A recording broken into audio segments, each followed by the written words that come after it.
بسم اللہ الرحمن الرحیم، اللہم صلی علی محمد وآل محمد۔ آج کا ہمارا سبق ہے حکمت نمبر 157 تو حکمت نمبر 162۔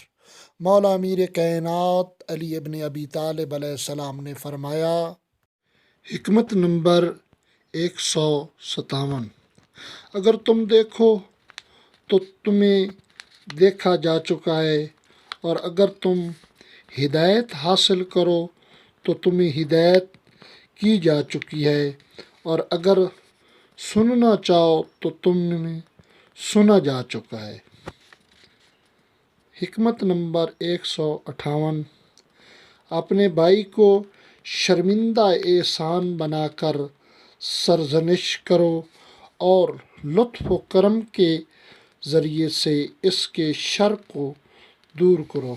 حکمت نمبر 159، جو شخص بدنامی کی جگہوں پر اپنے کو لے جائے تو پھر اسے برا نہ کہے جو اس سے بدظن ہو۔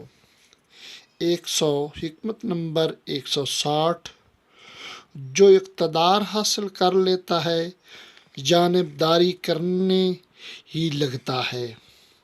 حکمت نمبر 161، جو خودداری سے کام لے گا وہ تباہ و برباد ہوگا، اور جو دوسروں سے مشورہ لے گا وہ ان کی عقلوں میں شریک ہوگا۔ حکمت نمبر 162، جو اپنے راز کو چھپائے رکھے گا اسے پورا قابو رہے گا۔ اللہم صلی علی محمد وآل محمد۔